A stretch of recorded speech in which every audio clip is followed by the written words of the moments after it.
Ni Wednesday Night Live ndani ya Azam TV. Kama ilivyo kawaida, mko na Patrick Nyembera, lakini kawaida yetu sisi ni kuangalia na kuzungumzia michezo mbalimbali. Na umekuwa ukijiuliza niko wapi hapa. Hii Just Fit Kijitonyama, maeneo ya sayansi hapa jijini Dar es Salaam, ambapo ndio studio hii mwanana unaiona iko hapa. Na leo hii nipo na wachezaji nyota wa zamani wa soka hapa nchini Tanzania, nikiwa na mfungaji bora wa muda wote Mohamed Hussein Machinga, lakini pia nipo na Aziz Hunter, mchezaji ambaye aliibuka katika maeneo mbalimbali kutoka kwenye kiungo mpaka kwenda kuwa mshambuliaji, akionyesha ufundi mkubwa hasa kule na timu inaitwa Ujenzi Rukwa. Unaifahamu wewe?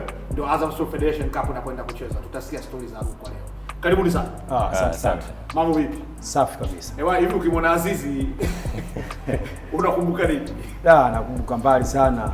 Nakumbuka huko Rukwa huko na timu yao ya Ujenzi Rukwa. Hiyo timu ilikuwa hatari kama Kariakoo Lindi vile. Kwa uzalendo wa jamaa. Vijana wa sasa waelewi. Hawezi kuelewa. Hawezi kuelewa. Uzalendo wa kivipi huko? Yaani kule timu yoyote ile ngeni ikienda kule lazima wafungwe. Lakini cha ajabu si tulienda kule Yanga kama Yanga tukawafundisha mpira kidogo, kwa hiyo uzalendo aliuweka pembeni kidogo. Azizi, Ujenzi Rukwa imekuwa ikizungumzwa sana na nimeona articles nyingi sana zikiandikwa katika magazeti, na uzuri ni kwamba nimekutafuta kutokana na finali ambazo zinadhaminiwa na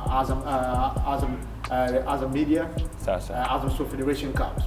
Cup zitafanyika kule Rukwa katika uwanja wa Nelson Mandela. Nikwambia hivyo, nakumbuka vizuri. Nakumbuka sana vizuri sana. Unanikumbusha. Wewe Ujenzi umecheza msimu gani? Mimi Ujenzi nimecheza mwaka 1996. 96.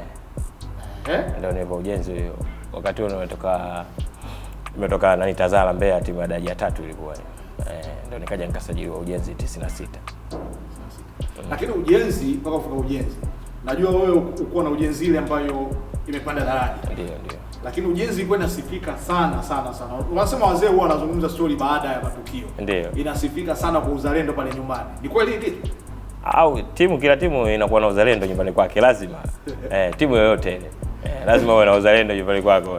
Lakini Chinga hapa amesema kama Kariakoo Lindi. Yeye ingawa anatoka kusini, lakini anasema yani Ujenzi uzalendo wake. Yaani unaweza ulizidi hata ule Kariakoo Lindi. Ulikuwa mtu ukiingia utoki pale. Yaani ukitoka wewe mwanaume. Sasa fitna ilikuwa inaikwaje pale? Fitna zinawekwa tu. Unaweza ukaja ukafika pale. Wala fitna kwenye malazi nini usiku ukifika unaambiwa guest zimejaa nini. Wewe ulale kwenye gari au nini uchoke. Umeona hiyo? Yaani ushindwe kupumzika vizuri. Si unajua ni. Lakini nisamee, nawaambia wenyeji wa Rukwa kunasifika kwa mambo fulani. Kwamba ukifika kule kila unapopiga hodi nyumba yupo, nyumba hii yupo. Mafundi wale walikuwa nao wanaongeza mambo yao. Hizo tamaduni, tunajua tena tamaduni zetu hizi za Kiafrika kokote zipo. Hizi tamaduni zetu za Kiafrika kokote zipo. Leo nitasikia mengi sana. Mohamed Hussein.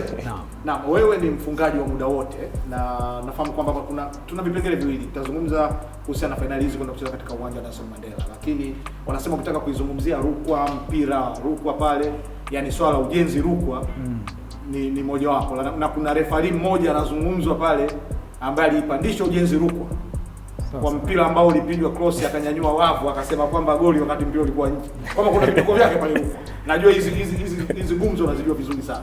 Lakini mechi yenu na Ujenzi, nini ambacho unakikumbuka wakati ule kwenda Rukwa ile ya wakati huo?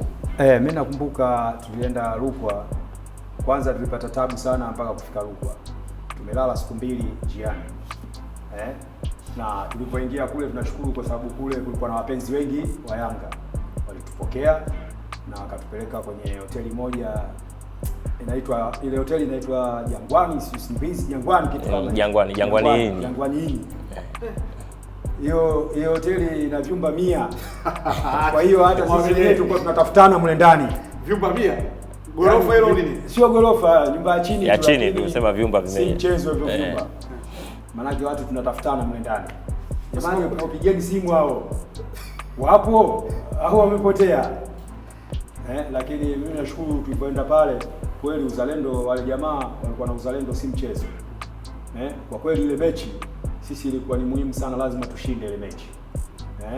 Na bahati nzuri referee aliochezesha ile mechi na Lanzmeni walikuwa wote wa pale pale Rukwa.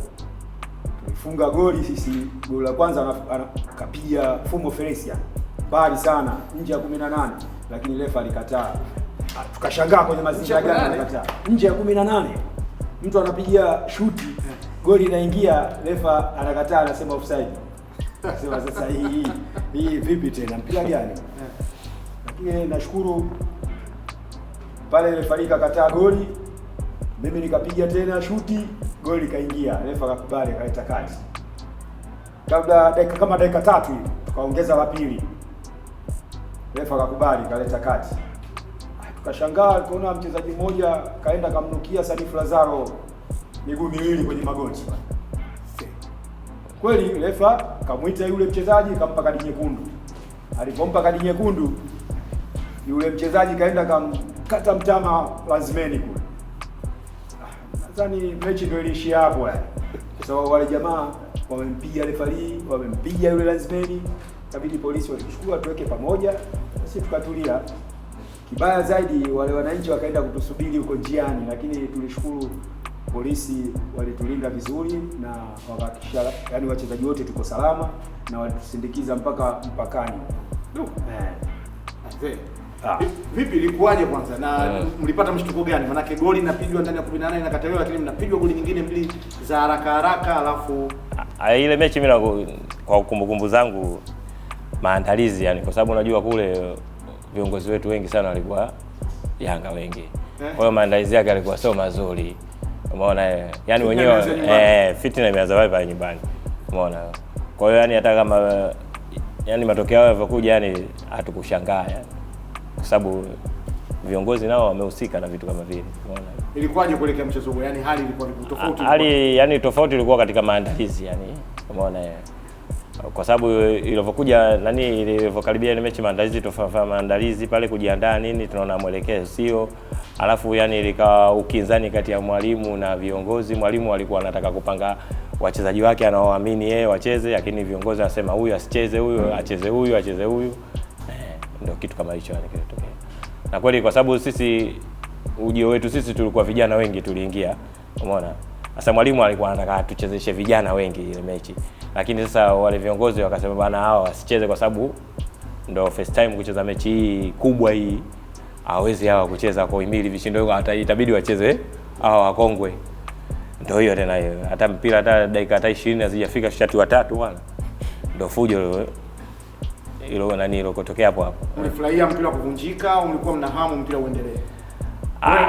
Wewe mwenyewe tu asisi. Mimi kwa binafsi kwanza nilikuwa sifurahi kwa sababu niko nje, nataka nicheze ile game. Umeona Kwa hiyo yani ile hata ule mpira ulipovunjika yani ile ikabidi tushukuru tu tuseme sawa, kwa sababu tulikuwa tunaona sasa kiama kimefika yani cha kufungwa goli nyingi, si unajua ile. Kwa sababu wewe mpaka dakika 20 ushatiwa goli karibu 4 afu zimekataliwa 2. Sio hata hiyo, si hatari hiyo. Unaona. Sasa kama sija kwa Mohamed Hussein, Ujenzi Rukwa kama ambavyo tumezungumza hapa awali ilikuwa inasifika sana kwa mechi zake za huko nyumbani. Ndio. Lakini nini ambacho unadhani kilikuja kuiangusha, kuiondoa kabisa katika ramani, na kwa nini timu nyingi zilikuwa zipendi kuja Rukwa kucheza mechi? Kuna viongozi wengine wa ngazi za juu za na baadhi ya watu wakisema kwamba kule mbali ni timu lazima ishuke. Sasa wakishajenga fitina hiyo lazima ishuke, basi kawa ile imeingia kwenye zana zao kwamba ile kule mbali kule tunapoteza gama bure, hatufanikiwi nini, umeona alafu na baadaye ikawa ile na matunzo ya ile timu, usajili, umeona kwa ile wachezaji yani ile motisha hizi nini wakawa ile Chinga. Umbali ulikuwa ni mkubwa kuliko yani katika historia ya kucheza ligi yetu hapa Tanzania. Rukwa ilikuwa ni changamoto sana kwanza kufika. Kwanza ilikuwa tatizo kubwa sana barabara. Miundombinu haikuwa mzuri kabisa. Yaani haikuwa rafiki. Kwa sababu haiwezekani unaenda sehemu ya kwenda siku moja lakini mnakaa mpaka siku 3 hamjafika. Sasa vitu kama vile kweli vilikuwa vinakera sana. Yaani hata sisi wenyewe tulikuwa tunaombea ile timu ishuke, tusiende kule. Umeona bwana. Barabara kwanza ya vumbi, alafu madaraja yamekuwa mengi sana. Sasa usiku, unajua ukitembea usiku mvua zinanyesha. Kwa hiyo unaweza kukuta daraja pale limekatika, sisi hatujui, tunaenda tunapata matatizo. Kwa hiyo tulikuwa tunateseka sana safari ya kule. Wanasema watu wacheza mpira walikuwa katika umri damu inawaka moto, walikuwa wanapaogopa kule kwamba ukienda kule basi ni lazima ukae hotelini, hamna kutoka. Kule hatari. Si mchezo yani. Utoki. Wao wanakuambia kabisa washabiki tutawapigieni mawe huko. Hao ni mashabiki, sio mambo mengine. Hayo mambo mengine unajua, hayo mambo kila sehemu yapo, sio? Na kila timu hayo mambo lazima wayafanye. Hamna mchezaji ambaye hajapitia hayo mambo. Kwa hiyo vitu kama hivyo, kwa sababu ni imani ya mtu mwenyewe binafsi, sio? Kwa hiyo uviogopi sana. Lakini sasa mtu akikupigia jiwe unatoka ngeu tena jicho au ampige kwenye jicho, utaona kweli huo mpira. Kwa hiyo inabidi uwe mkae tu ndani, mkimaliza mechi nyinyi mnarudi mnakaa pale ndani, pale hotelini, asubuhi mnaamka mnaondoka zenu. Sema afadhali tumemaliza huko. Yaani maana ukitoka kule mpaka ukifika pale Tunduma unamshukuru Mwenyezi Mungu yani. Aziz, kikosi gani bora ambacho ulikuwa nacho pale Ujenzi huko? Pale kikosi bora. Watu ambao labda walikuja kuvuma baadaye. Wapo wengi walovuma wengi. Kulikuwa kama yule Sentafu mmoja alikuwa hapa Prison, alikuwa Olaf Mwamlima. Akatokea Tiba Abdalla, Thomas Karume naye vile mpaka akaja akasajiliwa Simba. Mimi mwenyewe mpaka nilipotoka, kwa sababu nilipotoka pale kuja CDA ndo ukao maarufu kazidi tena zaidi. Ikupulika mkoba mtemi mbabe. Fullback ya kushoto ikupulika mkoba. Ndio alikuwa anatoa story hapa. Akaficha. Lakini unajua kule Uingereza wanasema bwana Gaza alilewa, na alifanya nini? Sasa hapo akasema mtu kamrukia Sarifu Lazalo miguu, akaminya. Mimi naijua story Hussein umeniaminya. Wewe ikupulika mkoba. Ikupulika mkoba. Wewe jamani, shida. Alikuwa ikupulika mkoba. Alikuwa hatari sana. Kwa sababu kwanza alikuwa anacheza rafu ambazo unajua kabisa yani unaweza kumvunja mwenzako. Mtu atukui yule. Unaona bana. Yule jamaa ni problem kabisa sasa. Ukijua unaenda kukutana ikupulika. Yani ukikutana na yule unajua ukitoka salama unaona alhamdulillah, namshukuru Mungu bwana. Lakini yule jamaa alikuwa ni matatizo sana. Ikupulika mkoba. Yana kurukia miguu miwili bwana kwenye magoti bwana, anataka kukua huyo. Na mdowondo wa kuongea na wakongwe, tukiwa tunaelekea katika hatua ya fainali ya michuano ya Azam Soft Federation Cup ambayo itafanyika kule Rukwa katika uwanja wa Nelson Mandela, ambapo Simba watakutana na timu ya Namungo. Michuano hii ilipotea miaka minne sasa tokea Azam imeweza kurudisha michuano hii, na bingwa amekuwa ajirudi. Toka bingwa wa kwanza mpaka leo tunavyoelekea katika miaka minne amekuwa ajirudi. Lakini kombe hili lilikuwa na jina lingine wakati huo. Msisimko unauonaje? Mimi nasema sasa hivi msisimko kwanza mkubwa sana. Na hii ndio watu tulikuwa tunahitaji sana. Na unaposema kama bingwa ajirudi, hii sasa changamoto yani inaonekana kabisa kama jinsi gani watu wa sasa hivi kidogo wanasogea. Kuliko ile zamani bingwa anaweza akachukua mara mbili mtu mmoja au mara tatu, inakuwa haipendezi, sio? Inakuwa hamna ushindani. Lakini sasa hivi tunaona ushindani jinsi gani ulivyo. Sasa hii inakuwa nzuri sana, hata vijana wetu nao wanapata fursa ya kwenda kupanda ndege na wao. Unaona bwana. Ndege kwa wingi. Tutakuja kwenye swala la Mtibwa. Kwa upande wako unaonaje, na nini ambacho tukitarajie kwa kukiona katika uwanja wa Nelson Mandela? Mimi naona kwamba kwa sasa hivi mashindano haya yameboreka sana, yamekuwa mazuri. Umeona changamoto zipo nyingi, lakini wameboresha kidogo tofauti na kipindi cha nyuma. Na utakuja kukiona kule Sumbawanga ni kuhusu kwamba kwa sababu watu wa kule wanapenda sana mpira, afu walikuwa wamemisi siku nyingi sana timu kubwa kufika kule. Kwa hiyo itakuwa fursa kwao hii. Kwa wageni watarajie nini kufika Sumbawanga? Kwa mtu kama mimi ambaye naenda Sumbawanga nitarajie nini? Nini cha kujihadhari, nini cha kuenjoy? Kule kwa sasa hivi, kwa sababu mimi sijaenda siku nyingi, lakini kwamba wewe utarajie tu mapokezi mazuri. Umeona kwa sababu sasa hivi tunajua tena miji mingi imeendelea, ni tofauti na zamani yani. Umeona sasa hivi miundombinu mingi iko vizuri tu. Kwa hiyo kule utarajie vitu vizuri. Sasa hivi Sumbawanga iko vizuri tu. Ila matatizo mengine kwamba usijiingize kwenye mambo mengine ambayo yasiyohusika, yani sio tena uwe mtu wa pekupeku nini, kwa sio vizuri. Wewe fata yako unaendelea kwa kuyatimiza kule. Chinga hapa katika tutia moyo kasema mambo mengine wewe nayo ni tamaduni tu. Lakini wewe umekaa sana tu yani angalau kwamba unapaelewa kwamba lazima ukienda ndivyo visivyo. Ukienda tofauti au litakupata wala utarudi mwenyewe utajisikia. Chinga uko nataka kunipa moyo, lakini kwamba kuna watu wengi wanakwenda na wanataka kufahamu kwamba uendaji wa Rukwa nini ambacho wenyeji wa pale wanasema kwamba ukienda Tanga kuna ukarimu wake, ukienda Musoma kuna ukarimu wake, na vibao vya kutoka ukiingia katika haya maeneo vinatofautiana maandishi. Lakini sasa ukiingia Rukwa Rukwa ya ile ambayo ulienda wewe, Rukwa ile ilienda mimi ilikuwa matatizo kabisa, kwa sababu kwanza mapokezi hayakuwa mazuri na mji kidogo ulikuwa sio kama sasa hivi. Sasa hivi Rukwa pazuri, kwanza kuna mchanganyiko wa watu tofauti sio, alafu istoshe bado miundombinu nayo iko rafiki. Kwa hiyo mimi nasema kama Tanga raha, kama kujiuzi utajiuzi mwenyewe sio, lakini mimi nasema Rukwa wampata fursa kubwa sana ya kuziona kwanza hizi timu manake unajua unapoenda sehemu alafu kuna mkusanyiko wa watu wengi na wao wanapata mafanikio, wanapata kufanya biashara, vyakula, hoteli. Kwa hiyo na wao hii fursa ambayo wameipata basi wajifunze na wao watengeneze kitu, timu zingine ziende kule, isiwe naishia tu kuona ile finali basi. Watengeneze timu na wao waingie ligi kuu, irudi kama ile ya zamani. Ile wakati hivi ufundi ule bado upo kule. Ufundi kila sehemu ina mtu wake maarufu kwamba fulani kwamba akitengeneza ufundi wake mpaka nawafahamu. Mohamed Hussein hawezi kubisha, kulikuwa kuna timu zetu mbili. Moja Pemba, moja Zanzibar, au moja Morogoro, moja Zanzibar. Yaani lazima waende huko. Lazima waende. Pale huko pale lazima kuna mtu maalum. Yupo. Kwa sasa hivi siwezi nikaelewa yani kwamba huyo mtu wao nani kama watu kama hao, lakini unajua watu wakijizatiti wale wadau, kwa hiyo timu inaweza kupatikana tu ikarudi nyingine. Mohamed Hussein, ushavaa vibeti vingapi? Ushavaa vibeti vingapi? Mimi sivai bana beti. Vibeti hujavivaa wakati unapita. Sio vya kutaka wewe, vya kulazimishwa. Kwamba bila hivi uchezi.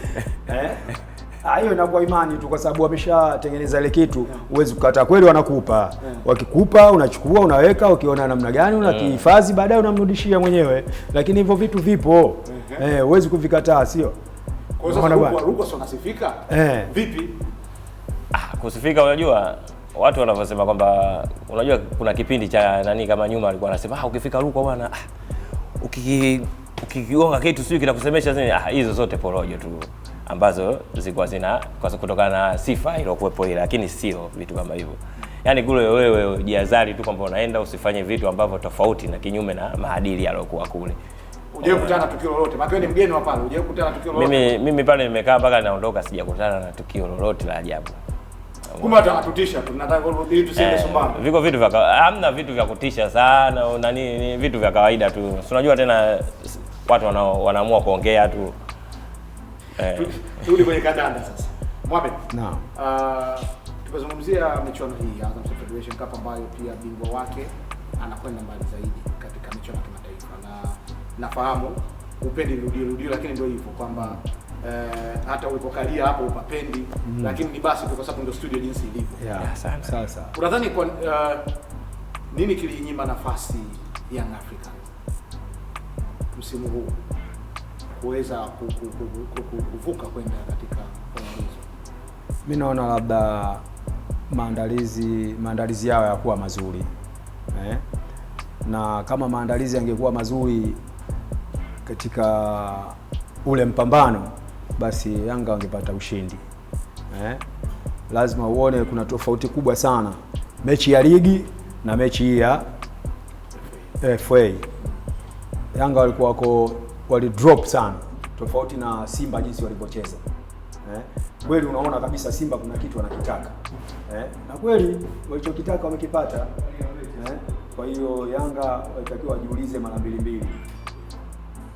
performance yao ilikuwa nzuri. Inaingia Namungo na Simba katika mechi hii ya finali, na ni tayari kwamba kipo wazi Simba yeye atashiriki Club Championship kwa sababu tayari ni bingwa wa Tanzania bara, na Namungo hata kama akipoteza mchezo huo bado ataiwakilisha nchi katika michuano hiyo. Tumeona haya KMC waliweza kupitia katika nafasi hiyo, Azam FC waliweza kupitia katika nafasi hiyo, lakini bado wawakilishi wengi sana wanaokwenda katika michuano hii, hata Mtibwa naye alipita hapa, bado wamekuwa hawafanyi vema.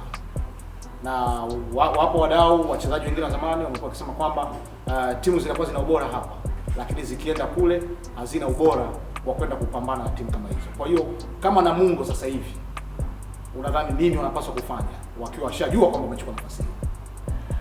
Wanachotakiwa kufanya ni kuitengeneza timu yao. Sawa, kwa sasa hivi wanatakiwa kufanya ni kutengeneza timu yao, kwa sababu nafasi washapata. Hata wafungwe wafanye nini washapata. Sasa kwa hiyo waangalie mapungufu yao, kwamba mapungufu yetu yako wapi, tuongezee watu, unaona, kusudi waende wakapambane. Kwa sababu hao ndio first time wanaingia, hatutegemei kuona kwamba maajabu sana, labda Mwenyezi Mungu tu awashikie nini, lakini waende wakishafanya mabadiliko wakajifunza. Yaani ile ni kama kujifunza. Umeona? Watakavyoenda wanajifunza, watajua kwamba mashindano ya kimataifa yanataka vipi. Mimi nimecheza mashindano ya kimataifa mengi sana, na nimezungumzia nafasi ya Mungu hapa nikimuuliza Hunter kujiandaa na michuano hiyo. Sababu tayari sasa ni njia moja, na naiona kwamba ligi yetu itakuwa na off season ndogo sana, na michuano hii iwapo maeneo mengine huko tayari yatakuwa yametengemaa, basi huenda ikaanza mapema inapowezekana. Kwa Namungo unapoiangalia, na najua kwamba ni kusini huko, kuna mengi ambayo umeyaona. Nini ambacho wanatakiwa wakifanye Namungo ili kwenda kuwa katika ubora ule, kuepuka kile ambacho kilitokea kwa Singida United, tukiona ikinyanyuka na kuisinyia kama huyo? Unajua siku zote timu inapoingia kwenye mashindano kama haya, kweli kama alivyosema ndugu yangu hapa, lazima wajiandae. Lazima waangalie mapungufu yetu yako wapi na tunatakiwa tuongeze sehemu gani. Na isiwe kusajili tu kwa sababu labda mtu fulani kasema usajili huyu kwa mapenzi ya mtu fulani. Lazima wafuate matakwa ya mwalimu.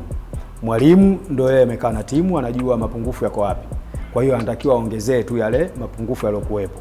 Na kama wachezaji wanatakiwa wajitambue, tunaenda kwenye mashindano ya kimataifa. Kwa hiyo ni nini ambacho tunataka tukifanye? Kuchukua ubingwa hawezi, lakini lazima waende kwa tahadhari kubwa. Sisi tunatakiwa tuwe tu kwenye nafasi labda ya 3 ya 4, lakini tutengeneze mfumo wetu, tutacheza hivi, yani hivyo vitu kama hivyo. Mimi nasema tusifanye yale mazoea ya kwetu, ligi ya kwetu. Ukicheza nyumbani unabebwa, ugenini ukitoka huko hamna kubebwa tena. Kama kweli mnafanya kazi, matokeo yataonekana. Kama mfanyi kazi, ndio yatakuwa yale tunapigwa 5, 7, 10, tunarudi tunaanza kushikana uchawi. Yule kafanya hivi, yule kafanya hivi, kumbe ndio mpira ulivyo.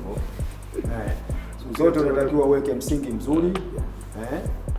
Alafu ukiweka msingi mzuri, ukijenga nyumba inakuwa nyumba bora. Lakini kama watakuwa wanaenda tu hivi, tunawakilisha nchi, basi tuwakilishe. Ndio yale tutapigwa 7 huko, tukirudi hapa bwana ile ndio imeingia mwaka huu bwana. Lakini tunashukuru kama hivyo tutahitaji. Tunatakiwa kweli waende wakashindane. Na kuna jambo ulizungumza hapa ambalo nyinyi wakongwe naweza mkasaidia na kusaidia hizi timu ambazo zinakwenda. Inasemekana mara nyingi timu zinapoenda katika michuano hii, wachezaji walioko ndani ya mikataba huwa wathaminiwi tena, kwa sababu timu inaangalia sasa kusajili wachezaji kwa ajili ya mashindano ya kimataifa. Sasa katika hili wewe unawashauri nini Namungo? Wewe na pia nitamuuliza Hunter kwamba kuna wachezaji wako waliosaidia kufikia hapo. Lakini ushauri wewe unakuja kwamba watafute watu ambao wanaweza kucheza mashindano ya kimataifa. Wanathaminiwa zaidi wale ambao wanatafutwa, na wale walioko huku bado maslahi yao yanakuwa hayapiganiwi. Na hiyo ndo tatizo kubwa sana la viongozi wetu wa hapa Tanzania, wa vilabu. Kweli sasa hivi wale wamepigana mpaka timu wameipeleka pale, lakini baadaye wataleta wachezaji wengine, watawathamini sana wale wageni kuliko hao waliokuwa nao mpaka wamefika sehemu ile pale. Kwa hiyo mimi ninachowaomba, lazima waheshimu kwanza hao waliopigana mpaka wakafika pale. Kwa hiyo hata wale wanaokuja wakiwaheshimu hawa, basi na wale watakayekuja lazima watawaheshimu hao waliokuta. Kwa hiyo hivyo vitu viongozi wetu wabadilike, waache hii mambo ya kizamani. Lazima usabini chako bwana, kile ndio chako ulichokuwa nacho. Hata huyu akija mpe thamani, lakini usiwadharau wao waliofikisha timu pale. Naam, Aziz. Naam. Amezungumza hiyo Mohamed, lakini pia kuna kitu kimenikumbusha hapa. Kwa pale Rukwa, tamaduni. Chakula gani ambacho unaweza ukipata kwa unafuni chakula pendwa pale mkoani Rukwa, kwamba ukienda unakula chakula unasema hiki ni cha hapa nyumbani, na kitu gani ambacho kipo katika tamaduni cha wakazi na hali halisi ambao uliacha wewe katika uwanja wa Nelson Mandela? Chakula pale, chakula wali, ugali, samaki nani wanakuwa wale migebuka wale ndio wanakuwa wale kama Kigoma nani ziwa nani wale wale wanakuja kule, wale wanapendwa sana wale kuliwaliwa pale na ndizi, umeona. Na kingine kinacho nani kwamba wafike kwenye uwanja nani, yani ile pambano litakayofanyika uwanja, yani ule uwanja umeboreshwa sasa hivi, umetengenezwa vizuri nini, kwa hiyo watajisikia, wataenjoy wakazi wa kule wataenjoy, kwa sababu wakazi wa kule wanapenda mpira, watajaa wengi tu uwanjani. Unadhani bado mashabiki wa Yanga ni wengi kuliko wa Simba pale Rukwa? Kwa sababu wameshaingia finali nani Simba, basi watakuwa wengi, umeona. Lakini kuna support nyingi sana wataifanyia nani na Mungu. Hivi Simba ilipokuwa ikija pale nyewe mkicheza na Yanga ikija, nani alikuwa anapata shida? Simba alikuwa anapata shida sana. Sana kabisa. Yaani Simba alikuwa anapata shida sana. Wewe ndio kuna kituko ulimfanyia George Masatu? Sikumbuki vizuri, lakini ile mechi nakumbuka tulivyocheza nao wale, tulitoka nao 1-1. Walikasirika sana. Yaani walitutukana sana yani. Umeona? Nyinyi watoto nyinyi mnakaza sana, mnajifanyia sijui mnafikiri mtasajiliwa huko na hizi timu kubwa nini? Au vipi? Sasa sasa tukamwambiaje? Sio kama tumekaa sisi watoto wa mjini huko kwa town huko, tunatoka huko. Sasa sema kwa shauri tumekuja kuanzia huku ujue. Kwa hiyo hapa ngondo tu mpaka mwisho hapa ujue. Sasa kitendo kile yani kimewakazia, nyinyi mmepigwa 3 sijui mnakuja sisi mnatudindia tunafikiri nini? Yaani ile unajua tafalani kibabe. Sasa unajua atakao nani sasa watu ile wako sawa, umeona. Ndio kitu ambacho walikuwa wanapata tabu sana Simba, sio siri yani. Now, ni Wednesday Live hapa nikiwa na Mohamed Hussein Machinga. Ukisikia mwingine ujue kwamba imetokana na kopi ya kile ambacho alikianzisha Mohamed Hussein, bingwa wa kuruka samasoti huyu, na ni mchezaji ambaye amefanya mengi sana. Rekodi yake mpaka leo hii bado haijavunjwa katika kupachika magoli, sio kwa penalty, bali magoli ya kumchungulia golikipa, na mpaka hapa alipo hapa bado ana uwezo wa kuruka samasoti. Ni mengi ambayo tutasikia, lakini kikubwa ni maandalizi ya michuano ya mchezo wa finali Azam Sport Federation Cup kule mkoani Rukwa. Wakazi wa maeneo hayo jirani, kwa nini msiende kupata uondo? Hebu sikilizeni Wakongo na nini cha kusema, lakini mengi tutayapata baada ya kuja tukitoka katika matangazo mafupi. Naam, tumerejea ndani ya Wednesday Live huko na Patrick Kinyembera moja kwa moja studio zetu hapa just maeneo ya Kijitonyama, na kama ambavyo nilikujuza awali, nipo na Chingawana hapa Mohamed Hussein, lakini pia nipo na Azizi Hunter, mchezaji ambaye alicheza kwa kiwango kikubwa sana katika ligi kuu ya soka Tanzania bara, na ni mmoja kati ya watu ambao wameipa heshima kubwa Lipuli wana Paluengo. Hilo utalisikia baadaye. Lakini Mohamed, katika hesabu hivi hesabu yako ile ya magoli, wakati ule shirikisho ilikuwa imekufa hii kombe la shirikisho hii. Hii ilikuwa imekufa. Kwa hiyo hamna game nyingine. Zile zilikuwa ni za ligi tu pekee yake. Ligi tu. Lakini unakumbukumbu pia na game zile nyingine za klabu bingwa Afrika Mashariki na nini pia ulitupia. Ndio. Sasa hebu nikuulize swala moja. Umeangalia mchezo ambao unahesabika ni mchezo mkubwa, dabi kubwa sana ukanda wa Afrika Mashariki. Sasa hivi kunaonekana kwamba hamna washambuliaji ambao wako katika mwili wako wewe, lakini wenye uwezo kufumania nyavu kama mlivyokuwa nyinyi. Lakini pia hata walinzi wa kati, kumekuwa kuna maeneo ambayo yanategemea zaidi wachezaji wa kigeni. Wapi ambapo vijana wanakosea? Wapi ambapo wachezaji wetu wanakosea? Hasa ukiwa unapata taswira ya ule mchezo ambao ulipigwa kati ya Simba na Yanga. Wachezaji wetu bwana, sasa hivi unajua wengi yani wanakuwa wanarizika mapema. Tunaona hata vile wanapocheza, mtu akipigia mpira pale, huwezi jua goalkeeper anaweza akaucheza, lakini kwa kucheza kwa kutema, sio? Kwa hiyo zile rebounds zile hata hamna mchezaji ambaye anafuatilia.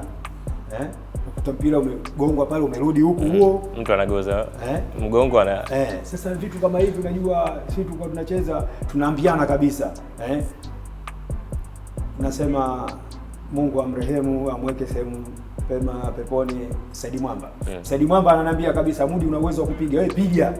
Ukipiga mimi nafuata rebounds pale. Sasa. Lakini sasa hivi vijana waambiani. Alafu vile vile hata wanapokuwa wanacheza, kwa sababu wewe umeshaambiwa labda wewe striker. Wewe kazi yako ni kufunga tu pale.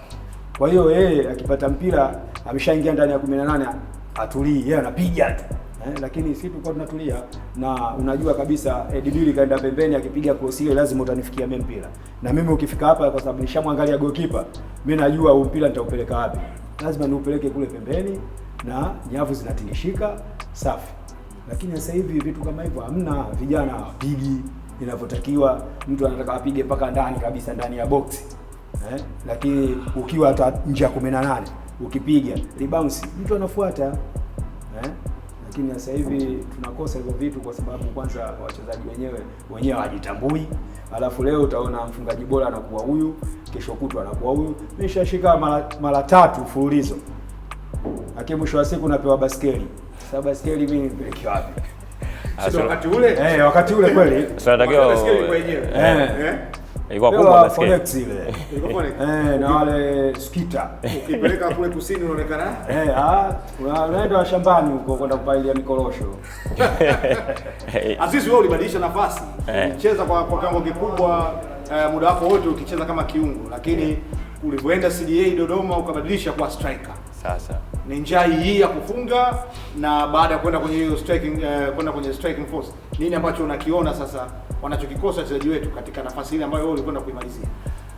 Kwanza mimi nilikuwa midfield ya chini. Nimekuja kwenye striking baada ya mambo ya usajili haya. Tukafoji. Mimi nikafoji. Umeona, kujiongeza yani nipate usajili. Na kweli nikasajiliwa ndio ikaja. Sasa mimi ninachokiongeza yani kwa vijana wa sasa hivi, unajua ukiwa striker yani kukubali kwamba kupata mateso. Kwa sababu striker ni mateso ya kutokana na nini, na mabeki watakao nani. Kwa hiyo wewe yani ukubali kitu kama hicho. Umeona? Na vile vile yani usiwe muoga. Umeona? Vijana wengi mimi naona sasa hivi anaweza akapata mpira, akibaki hata na mtu mmoja hawezi kwenda kumfuata yule mtu, anangoja apate support ya kupiga 1-2 nini inakuwa kitu ambacho sio. Sasa zamani mtu ukipata mpira ukimwona huyu mmoja unamfuata, unaenda kumtingisha yani hata yeye mwenyewe beki anakuwa, umeona, na kujiamini.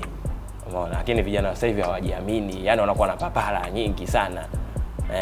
Yani papara ndio zinawafanyisha mpaka mtu anaweza kukosa goli la wazi kabisa, yani papara zake.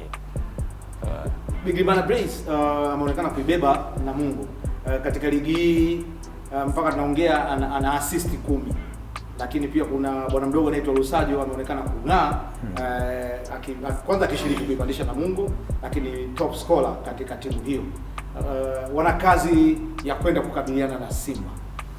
Umeshaona mechi zao na umeona mechi yao pia ile iliyopita na Simba.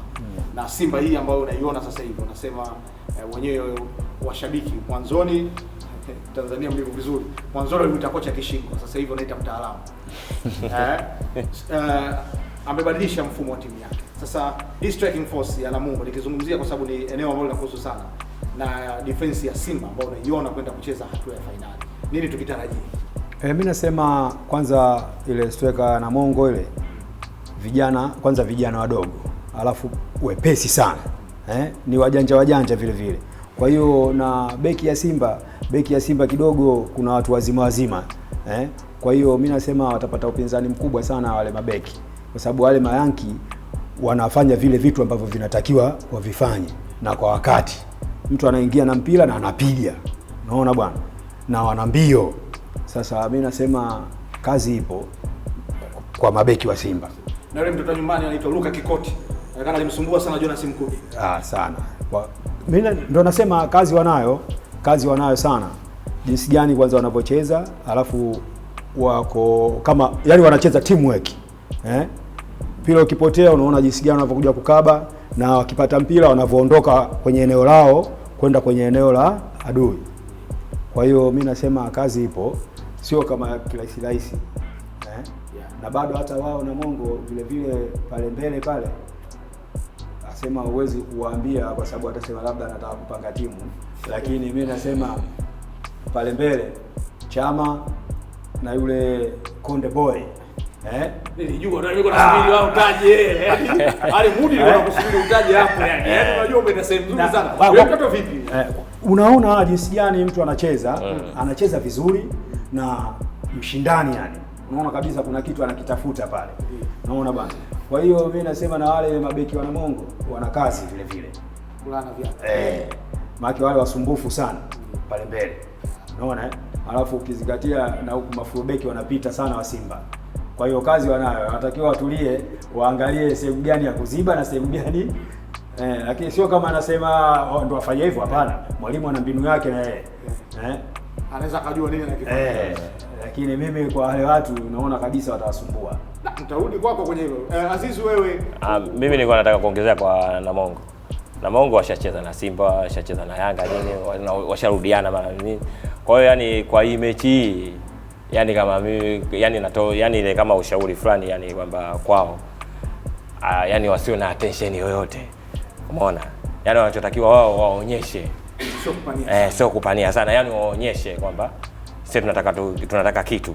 Yani sio ile kupania sana na nini, kwa sababu wao tena washacheza nao, washawajua. Unaona hakuna tena ile tension wala nini. Umeona na hakuna cha kupoteza pale.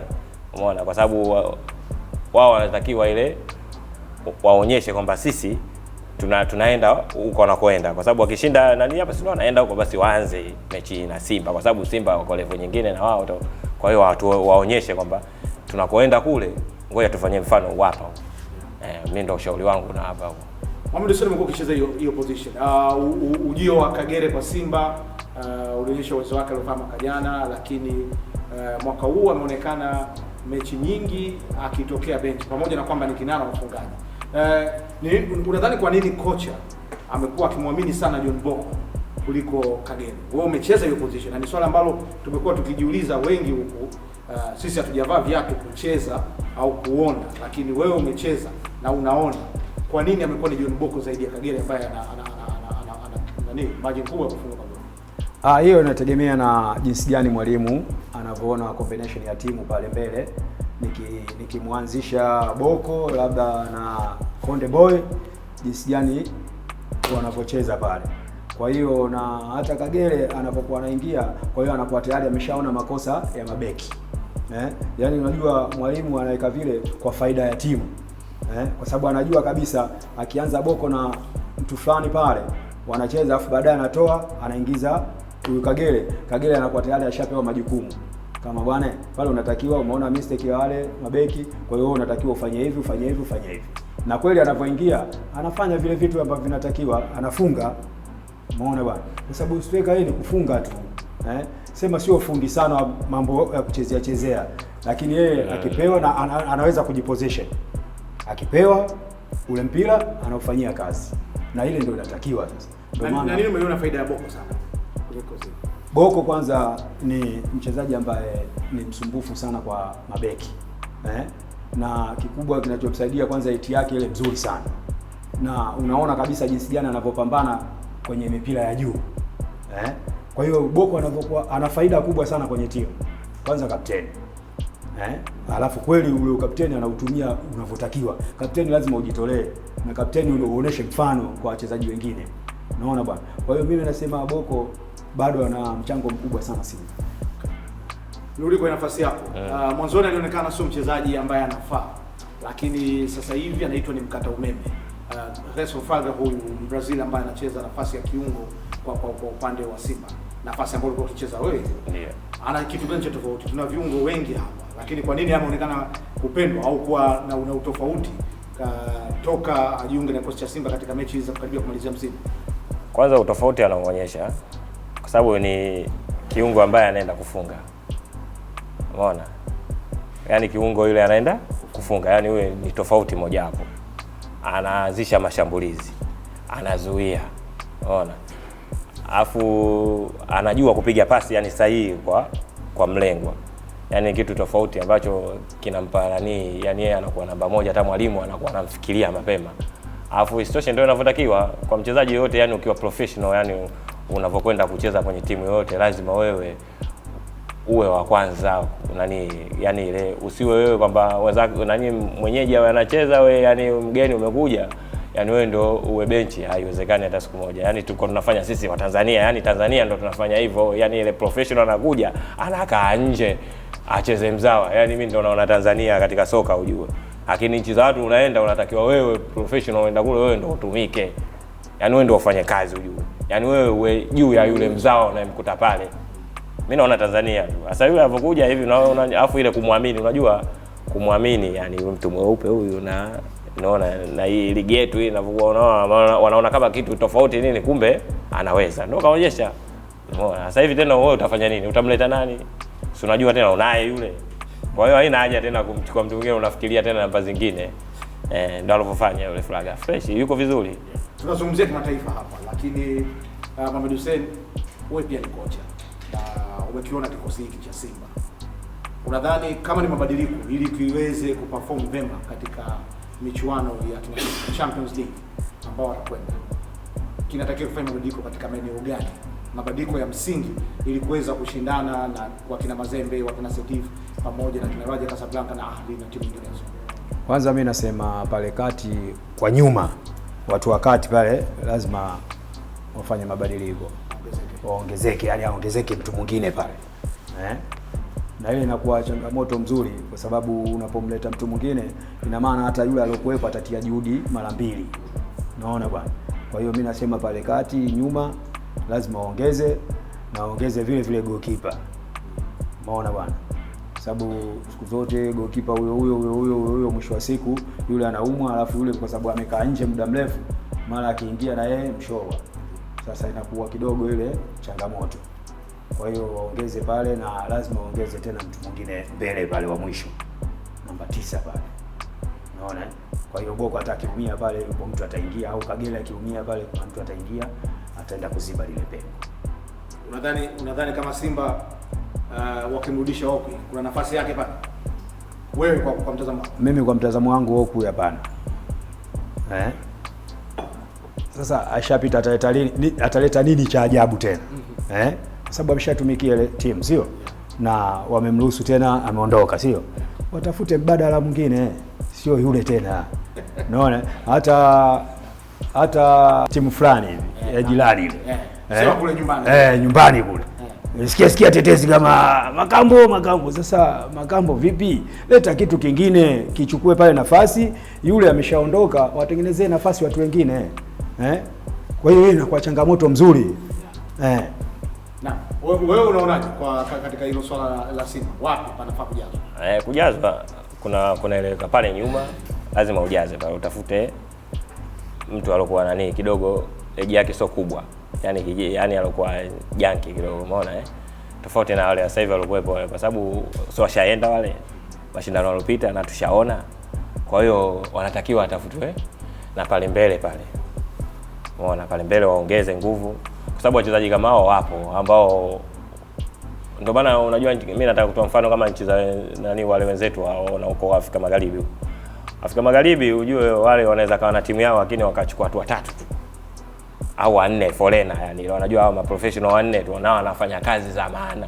Sema sasa kwa shauri siju pengine uchumi au nini, lakini kwa Simba si uchumi wao uko vizuri, basi watafute watu wao 3 tu wa maana tu waongeze pale waende wakafanye kitu. Na nadhani kuna haja ya kufanya mabadiliko katika benchi la ufundi. Mimi nadhani hivyo ni labda utashi wa viongozi tu, lakini bado benchi la ufundi limefanya vizuri, umechukua ubingwa na bado wamewaingiza kwenye mashindano ya kimataifa. Sasa kwa nini unabadilisha? Kwa hiyo ukibadilisha unaanza tena moja, kwa sababu yule atakayekuja na yeye atakuwa na mfumo wake, sio? Kwa hiyo mpaka kuja kukopu ule mfumo wa huyu anayekuja jioni tena usiku ushaingia, mnakumbuka shuka asubuhi. Wanasema kwamba focus ya timu hizi ambazo tunaenda kuziona sasa hivi ni kucheza klabu bingwa na kombe la shirikisho. Focus yao. Na wanahitaji makocha, wanahitaji watu ambao wana uzoefu sio hapa nyumbani tena. Yaani kuna makocha inasemekana wana uzoefu na michuano hiyo ya kimataifa. Wanaweza wakawafaa katika kipindi hiki? Mimi nasema kwa kipindi hiki sio. Bora tumetikisa vipi? Hapana. Hapana, kwa sababu unaona kabisa jinsi gani wale waliokuwepo na walichokifanya, alafu tena unakuja unawatoa wale unawaleta wengine, uone kama hapo unafeli. Kwa sababu yule pale ataleta vitu vyake vipya kabisa. Sasa mpaka kuja kuvizoea vile vitu vipya, ligi ishaisha. Umeona, na mmeshapigwa tayari. Lakini huyu kwa sababu ameshatengeneza mfumo wake. Kwa hiyo kinachotakiwa ni kumwamini na kumpa vile vitu ambavyo anavihitaji avifanyie kazi. Sisi tunafeli kwenye vitu vidogo vidogo tu. Kwa sababu kwanza hamtaki kuwaamini wale waliokuwepo. Bado vile vitu ambavyo anavihitaji yeye avifanyie kazi amumpi. Sasa hiyo kazi atafanyaje? Hawezi kufanya kazi. Mimi ni unajua maandalizi. Mwalimu wamwamini mwalimu anachotaka, wamtimizie. Umeona? Wamtimizie anachotaka, anachosema bwana mimi nataka hichi na hichi na hichi, au nataka kempo iwe hivi, nataka maandalizi tufanye hivi, wamsikilize kwa sababu yeye si ndio ile timu alokwenda nayo. Kwa sababu kitendo cha kufanyisha wewe mumuache, mumchukue mwingine, ndio kama hivyo alivyosema ndugu yangu hapa, mnaanza tena upya ujue. Kwa sababu hao wachezaji kwanza ashazoeana nao, yule wa kwanza ashajua kabisa nini. Sasa wakija mwingine, unajua wachezaji wengine utakuta huyu mwalimu alokuja huyu sijui atakuaje, sijui itakuaje, sijui. Sasa ile itakuaje ndio mtu anakuwa ile haelewi. Lakini mwalimu wake yule alomzoea, mkimboreshea vitu, mambo yanaenda tu.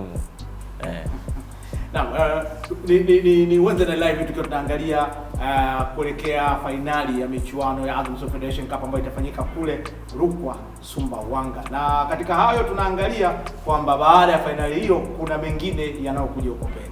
Na Mohamed pamoja na Azizi tumeongea masuala mengi sana kuhusiana na timu hizi na kile ambacho natakiwa kifocus. Hata tunaangalia pia kwenye nafasi hii ya kocha na hata usajili ambao wanaweza kuongeza. Na kwa mfano tumeshaona Namungo ashavuka.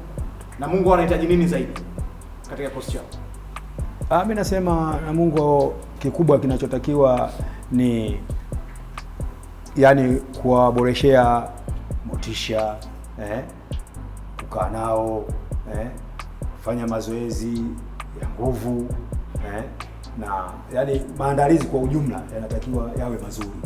Sababu wanapokwenda kule kidogo sehemu kubwa kidogo, lakini nadhani baadhi ya wachezaji pale ni kama wazoefu.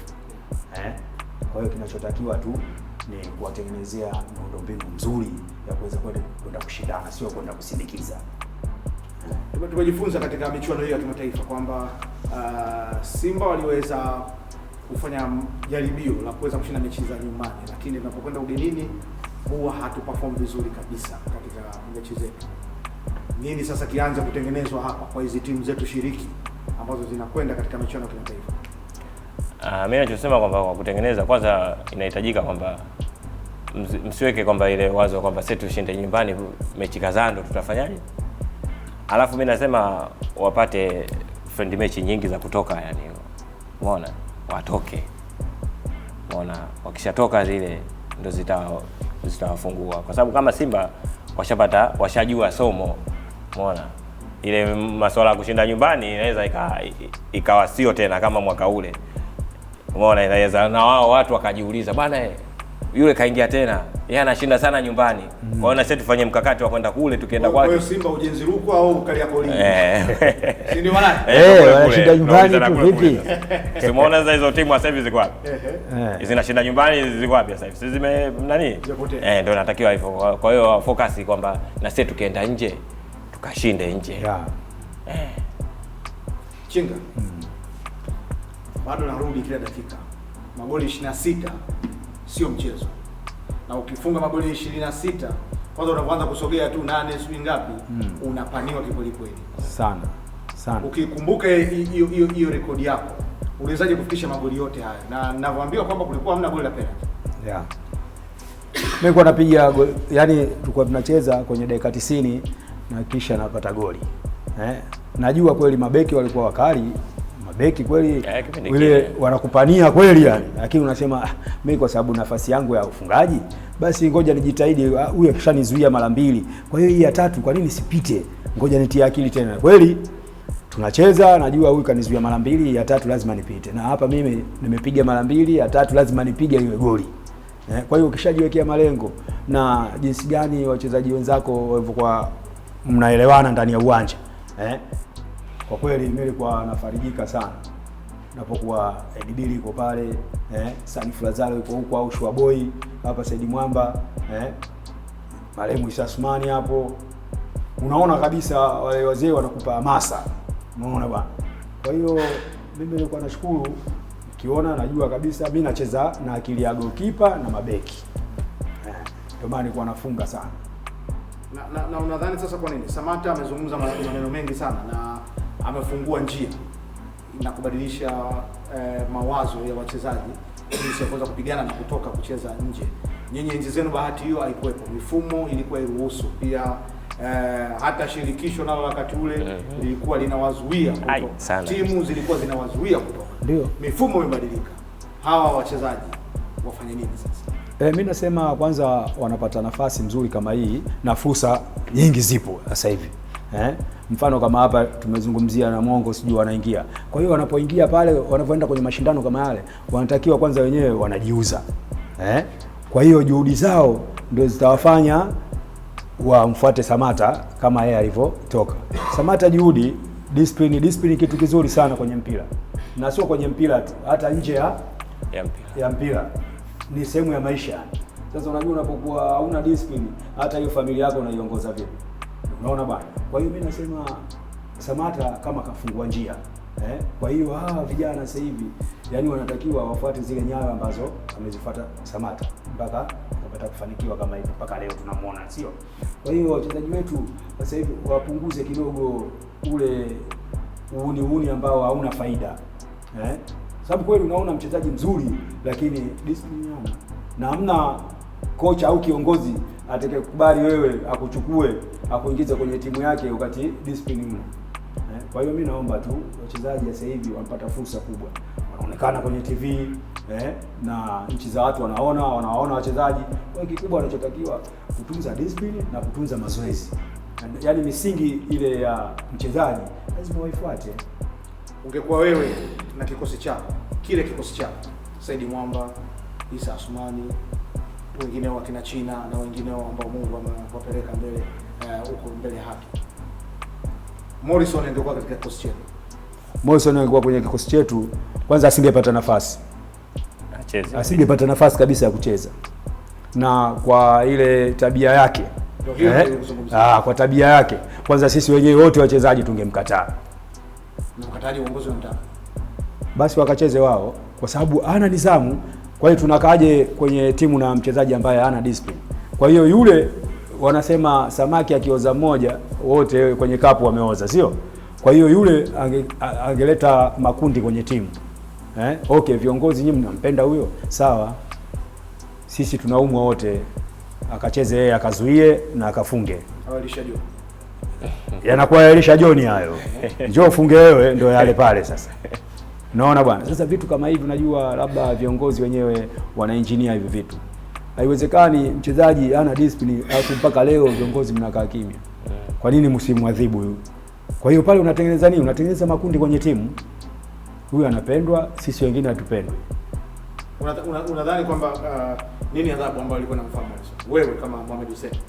Mimi kama mimi, kwanza mimi ningempa adhabu achezi kwenye timu na afanye mazoezi kwenye timu.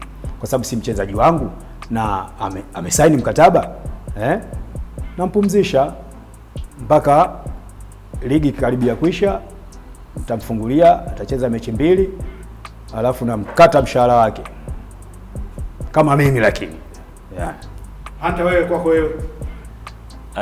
Hiyo haipo kinyume sana, sipo kinyume sana, na lazima mchezaji lazima achukuliwe hatua zinazostahiki za kukatwa mshahara wake. Umeona, na lazima ile kwamba upumzishwe. Kwa sababu kutokana nini kwamba utaleta matabaka kwenye timu, yani wachezaji watajigawa. Kwa sababu wewe utakuwa viongozi wanakupendelea, wengine nao watajisikia sio vizuri. Ndio ile unakuta yeye anaenda na ndege, wengine wanasusa wanasema sasa tucheze, au mwingine anajifanya ni maumia. Mambo kibao, yani ile kila mtu yani ile nidhamu inakuwa hakuna yani ile katika timu. Kila mchezaji anajiona yeye yuko juu ya timu, wakati mchezaji sio juu ya timu. Timu ndio iko juu kuliko yeye. Ushanielewa?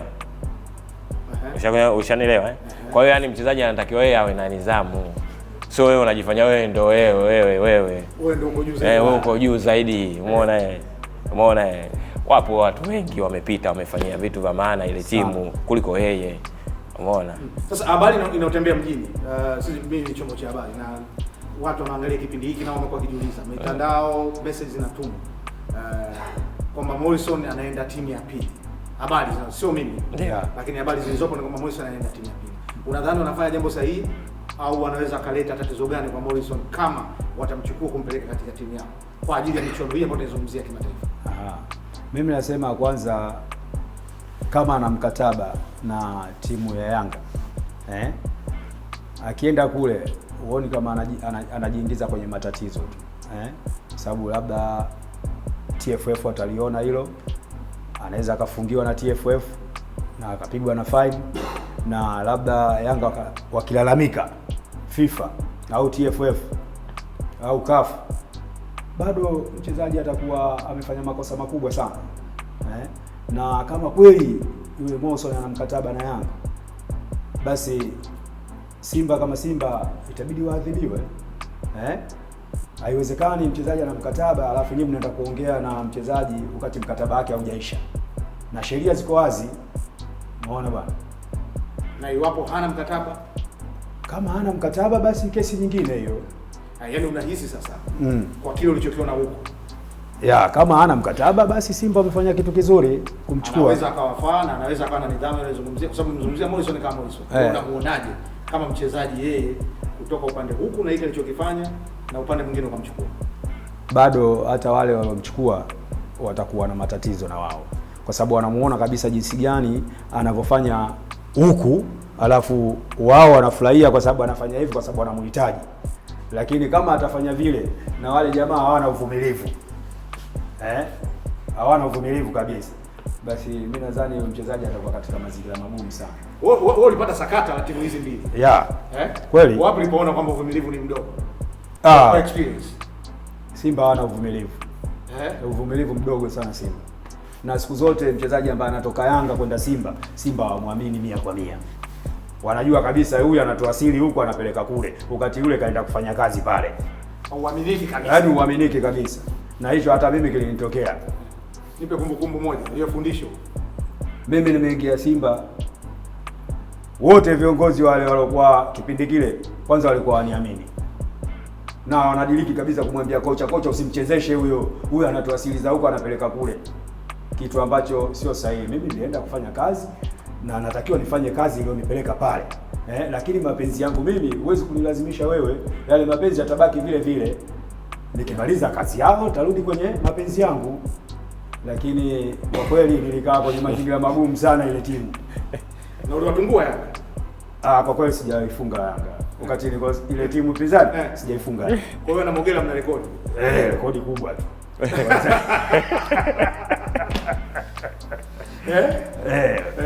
Na wewe ukutana nao unakuwa hivyo hivyo. Kwa kuwafunga Yanga? Simba unawakomalia, Yanga kidogo. Yanga mimi nishawafunga. Kuwafunga nimewafunga. Ila kuna story moja hiyo, kuna mechi moja ilikuwa Taifa hiyo. Nakumbuka ile tumecheza na Yanga, mimi niko Molo hiyo. Umeona? Niko Molo. Nilikosa goli kwenye 6 pale. Hiyo ilikuwa hatari. Zilipigwa chupa pale za mikojo kwenye ile benchi pale, mwalimu anaambiwa mtoe, mwalimu Msomali kipindi hicho, marehemu babu Msomali. Toe huyo Yanga huyo afungi. Mimi nimekosa bahati. Kwa mchezaji yoyote unaweza ukakosa tu. Sisi hata wa moto kweli wakati. Huyo mtoeni. Ibidi mpaka mwalimu anitoe, nilitolewa mimi Yaani ndio kidogo shwari ikapungua. Yaani hicho kisa sikiwezi nikakisahau. Okay. Naam, Chinga. Tuzungumze sasa na Sumbawanga. Wanakuangalia Sumbawanga. Nini ambacho unawaasa hawatakiwi kukikosa katika mchezo wa fainali ambao Simba watakuwa uwanjani kupambana na Namungo? Kwanza mimi nasema wananchi wa Sumbawanga na ile mikoa jirani Tuwashukuru sana Azam TV kwa kuonesha kwanza michezo, na kwa kweli tunafarijika sana, na huu mwendelezo uendelee hivi hivi na waboreshe zaidi na huko vijijini. Kwa kweli wananchi wa Sumbawanga, karibuni kwenye fainali muione na mupate fursa kama hii mlioipata, basi na nyinyi mtengeneze timu na sisi tuje tuone tena, labda itafanyika huko wapi, tuone na nyinyi timu ya Sumbawanga imeingia fainali kwenye mashindano kama haya. Azizi, anasema kwamba mcheza kwa utuzo. Wewe unahesabika ni vijana wa Sumbawanga. Sijui kama bado unajua, unafahamu jinsi gani wanasalimia kule Sumbawanga, au hata kueleza kwamba sasa Azam TV inakuja. Kuna wale ambao hawajaonekana, lakini pamoja na finali hiyo, fursa ambayo itapatikana kwa Azam TV kuingia pale Sumbawanga. Mimi naomba wananchi wa Sumbawanga wajitokeze kwa wingi kwenye mechi hiyo, wapate uondo, wapate fursa ya kuona wachezaji ambao walikuwa wanaona kwenye TV, kwenye kusikia kwenye radio. Wajitokeze kwa wingi, wapate burudani nzuri, wawapokee, wawakaribishe vizuri kama vile wananchi wa Sumbawanga kwa karimu. Basi na wageni wanakuja, wakaribishe vizuri, mpate fursa zipo humo ndani yake humo. Na vile vile niko na waasa wananchi wa Sumbawanga wafanye wajizatiti kupandisha timu, ipatikane timu. Kuna kocha wangu mmoja alikuwa amenifundisha pale, anaitwa Mzee Godi Mwiga, ana kituo chake pale kinaitwa Bende. Kwa hiyo washirikiane naye kusudi kutengeneza timu ambayo inaweza ikatokea pale mkoani, wakapata na wao timu ambayo ya kuleta timu hizi za Simba na Yanga nao ziende kule, sio kwamba itokee kwenye mechi kama hizi. Umeona, ndio wao wapate fursa. Kwa hiyo mimi nawaomba wananchi watokee kwa wingi, watokeze, waende wakaangalie mechi uwanjani, wapate burudani nzuri. Maneno kutoka kwa wakongwe hao, Azizi Hunter pamoja na Mohamed Hussein Machinga. Nimesema tena, ukisikia Chinga Machinga, basi alilikuza hilo jina ni Mohamed Hussein. Na sifa kubwa Mohamed Hussein ilikuwa ni pamba. Maana mpaka sasa hivi unamwona ana silver ile iko pale. Na blesses pale iko pale. Babu bado John Mwansaso anakuona. Suriyama. Na basi ndio tunavomalizia namna hii, na bila shaka umeweza kuwa nasi kwa muda wote huo, na mimi ni Patrick Nyembera, tukiwa hapa katika studio yangu hapa Justfit Kijitonyama, maeneo yaliyoko karibu na sayansi, ambapo utaweza kuja kupata mambo mbalimbali. Fika ujione. Kwa sasa basi tuseme kwamba Sumbawanga inatuita. Tukutane tena wiki ijayo muda na wakati kama huu.